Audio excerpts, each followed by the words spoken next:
So today I wanted to just raise with you a topic that's come up quite a few times in recent weeks and months, and that's about the requirement to be good at and to play the role of translator within an organization. And some of this comes about because data is a fundamental connect between different departments. It's a connector between different business processes, and it's a connector between and the thread that runs through the organizations. To help unpick what it is that a translator needs to be good at in this space, we came up with a methodology and an approach of the things that you need to consider in order to be that good translator.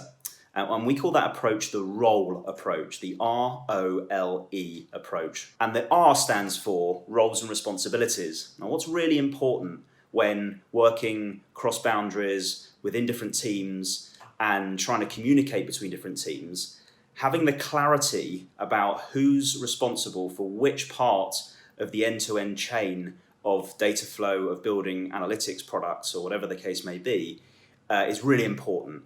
And being very clear on which role you have, which role you're playing in which situation, and the responsibilities that comes with that. And just having that clarity about who's doing what really helps to build a bridge and translate between what different teams are supposed to be doing. Now, the O in role stands for outcomes and metrics. So one of the things that really helps to play that glue and that translation role between teams is knowing that you are clear on each other's outcomes and a shared outcome or goal or set of metrics that you're trying to influence. Now, as soon as you have that agreed outcome in mind, then the definition and the work that you're doing and the way you translate with each other is much clearer. Now, the L stands for language. Now, having a common language and a common set of words and a common set of ways of talking to each other is really important, even down to things like, do you call your data platform a data warehouse or a data lake or a data platform? It kind of doesn't matter as long as you're in agreement.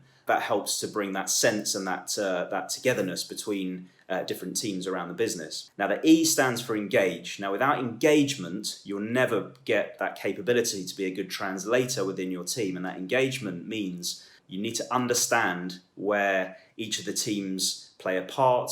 You need to have empathy for each other's responsibilities within the end-to-end flow of delivering data. And that engagement builds that trust, builds that empathy, so that you can have a great relationship. So the method of role, R-O-L-E, is really vital to ensuring that you become a good translator and that translation reaches great outcomes.